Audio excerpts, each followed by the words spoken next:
हाँ जी फ्रेंड्स, क्या हाल चाल। Welcome back to my channel. तो जिस जनाब ने कहा था कि हमारा लेवल बहुत ही ज़्यादा ऊंचा है, यस वी आर देयर। तुम लोग जलते हो तुम औरतों को बद्दुआ लगेगी, तुम लोग हमसे जलते हो। हमारा ये लेवल है, हमारा स्टैंडर्ड ये है, हमने ये लेवल सेट किया है, समझे ना। तुम लोग जलते हो, जेलसी में ये सब करते हो।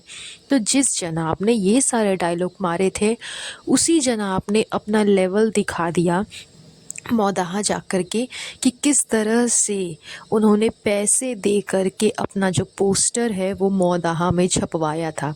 यानी कि आप सबको पता होगा कि जो टूर्नामेंट हुआ है अभी मौदाहा में, जो अभी 2024 में खेल महोत्सव हुआ था, जिसमें जनाब का एंड साथ ही साथ गुटका किंग दोनों का पोस्टर छपा हुआ था, वो पैसे दे कर के छपवाए गए थे। एंड ये न्यूज़ टोटली रियल है। वैसे मैंने ये न्यूज़ नेहा फैज़ी के व्लॉग से देखी, तो फिर मैं आप लोगों को बता रही हूँ। अदरवाइज़ तो खैर बहुत लोगों को ये न्यूज़ पहले ही मालूम चल गई होगी, लेकिन जिस तरह से नेहा ने बताया, ज़ाहिर सी बात है कि 100% कन्फर्म होगा, बिकॉज़ वो भी मौदाहा की ही है एंड अधिकतर से अधिकतर जानकारी उसे मिल जाती है। तो आप सब सोचो कि जो इंसान अपने आप को बहुत ही काबिल समझता है, बहुत ही ज़्यादा अपने आप को एडवांस्ड समझता है, सोचता है कि उसके बिना तो खैर कुछ हो ही नहीं सकता, उसकी रेपुटेशन बहुत हाई है, वो एक हाई सोसाइटी में रहता है, एक सेलिब्रिटी है, फलाना ढिमकाना, मतलब अपने आप को टॉप टू दी लेवल पे समझता है। उसने अपने खुद के पोस्टर को पैसे दे करके छपवाए, जबकि उस टूर्नामेंट में उसे एज अ चीफ गेस्ट बुलाया गया था, वहाँ पे उसको गेस्ट के तौर पे बुलाया गया था। तो जाहिर सी बात है कि अगर उसे गेस्ट के तौर पे बुलाया गया तो फिर पैसे दे करके पिक्चर छपवाने की तो खैर कोई जगह ही नहीं थी। वो तो ऑटोमेटिक हो जाना चाहिए था, इसका पिक्चर तो ऑटोमेटिक वहाँ पे छप जाना चाहिए था। बट बट ये सारा ड्रामा खुद जनाब ने ही रचा था, क्योंकि इसको अपने आप को साबित करना है कि हाँ मैं भी कुछ हूँ। बिकॉज़ जब से मैडम को नया शो मिला है, तब से जनाब की ईगो को इतना ज़्यादा हर्ट हुआ है ना, उनका ईगो, कि उनसे बर्दाश्त नहीं हो रहा। वो बौखला से गए हैं कि अब मैं क्या करूँ, क्या ऐसा करूँ कि लोगों का अट्रैक्शन मेरी तरफ वापस से आ जाए, लोग मुझे ज़्यादा काबिल समझने लगे, मैडम को थोड़ा कम काबिल समझे। जबकि सबको पता है कि इंडस्ट्री में मैडम का भी अच्छा खासा नाम है एंड जनाब का भी है, लेकिन वो धीरे धीरे डाउन स्टेयर्स में जा रहा है। फ़िलहाल मैडम ने तो कमबैक किया है वापस से टीवी शो में, लेकिन जनाब वहीं घूम फिर कर के घर, बच्चा, व्लॉग, मौदाहा, भोपाल, बस इसी सब में घूमते रहते हैं। एक आध ठो कभी कभार जनाब को एक आध सॉन्ग मिल जाता है कभी कभार शूट करने के लिए, हो गया, कहानी ख़त्म। इसके अलावा उस नल्ले निकम्मे के पास में कोई काम नहीं रहता। पूरे साल वो घर पे ही निकम्मा बैठा हुआ रहता है। फ़िलहाल जनवरी आ रही है, एक नए साल की शुरुआत हो रही है एंड इस टाइम पे उसके पास में कोई काम नहीं है। तो जब साल की शुरुआत में ही उसके पास में कोई काम नहीं है, तो पूरे साल उसके पास में क्या ही काम रहेगा। इस वजह से ये सारा चीज़ उसके दिमाग पे हिट किया होगा, उसकी माइंड पे। एंड सबसे ज़्यादा तो बड़ा है उसका ईगो।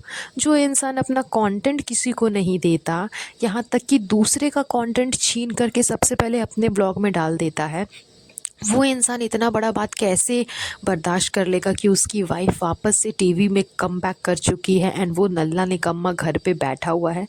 तो इसलिए अपने आप को महान साबित करने के लिए, थोड़ा सा अपना रेपुटेशन बढ़ाने के लिए, सारा ड्रामा जनाब ने खुद ने ही रचा था।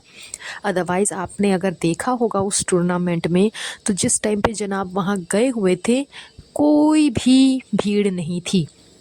मतलब अगर एक भीड़ होती है ना कि सेलिब्रिटी आया है तो उससे मिलने के लिए एकदम बेशुमार लोग पहुंच जाते हैं, ऐसा कुछ भी नहीं था।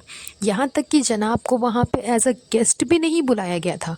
उसे वहाँ पे इसीलिए बुलाया गया था बिकॉज़ वो मौदाहा से ही जन्म लिया है, उसका जन्मभूमि तो मौदाहा है, वो तो मौदाहा में ही रहता था। तो मौदाहा के लोगों के लिए, मौदाहा के बच्चों के लिए जो उस टूर्नामेंट में पार्टिसिपेट कर रहे हैं, उसके लिए वो कुछ करे, अपने तरफ से कुछ कंट्रीब्यूट करे, कुछ हेल्प करे, इसलिए उसको बुलाया गया था कि वो अपनी तरफ से कुछ करे, क्योंकि वो भी उसी गांव से निकल करके आज मुंबई में शिफ्ट हुआ है। ना कि एज अ चीफ गेस्ट उसको सम्मानित करने के लिए बुलाया गया था।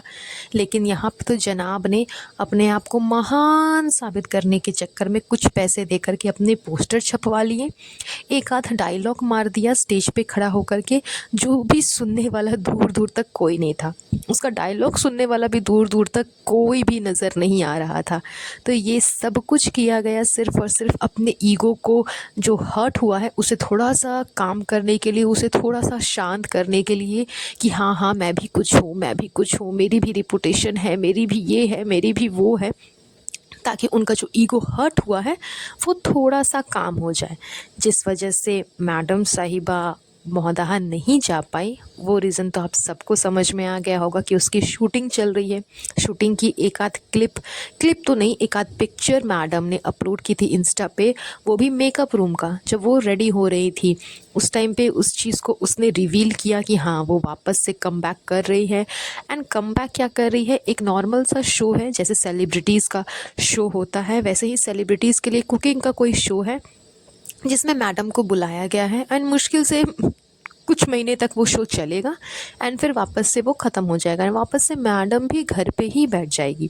लेकिन हाँ, मैडम साहिबा ये जो ड्रामा करती थी कि मुझे घर पे रहना है, बच्चे को संभालना है, जब तक मेरा बेटा बड़ा नहीं हो जाएगा तब तक मैं कहीं नहीं जाऊँगी। यस गाइस, मैं बिल्कुल भी कम बैक नहीं करूँगी गाइस। नो गाइस, मुझे टीवी शो में नहीं जाना गाइस। मेरा बेटा जब तक बड़ा नहीं हो जाएगा, मेरी ये ख्वाहिश है, बचपन से मेरी ये ख्वाहिश थी, मेरा ये सपना था कि मैं अपने बच्चे की केयर करूं, अपने पति के लिए खुद से लंच बनाऊं, टिफ़िन पैक करके उनको दूं। ये सब मेरा सपना है गाइस। टीवी शो में आना मेरा सपना नहीं है गाइस। तो मेरा बच्चा जब बड़ा हो जाएगा तब मैं इस बारे में सोचूंगी, उससे पहले मैं ऐसा कुछ भी नहीं करूंगी गाइस। और ये सब जो ड्रामा, ये सब जो इंटरव्यूज़ में मैडम ने ये सब जो नौटंकी बोली थी, नौटंकी पेली थी, वो सारी की सारी धरी रह गई। जैसे ही इसको चांस मिला, जैसे ही इसको ऑफ़र दिया गया, मैडम ने फटाक से एकदम ऑफ़र में एकदम छलांग मार ली, ऑफ़र में लपक लिया ऑफ़र को। जैसे कि मैडम इंतज़ार में ही बैठी हुई थी कि कब इनको टीवी शो का ऑफ़र आए एंड ये फटाक से टीवी शो का ऑफ़र एक्सेप्ट कर ले। इसने खुद ने अपने व्लॉग में बोला कि इसको रात के 11 बज चुके हैं वापस आते आते, जिस टाइम पे रिज़ा का बर्थडे था। आप सोचो कि इसको 11 बज गए हैं तो इसके साथ साथ इसका छोटा सा बच्चा भी होगा, इसकी माँ भी होगी। इसके चक्कर में इसका बच्चा भी परेशान हो रहा है, इसकी माँ भी परेशान हो रही है, लेकिन इसको दूर दूर तक कोई फ़र्क नहीं पड़ रहा।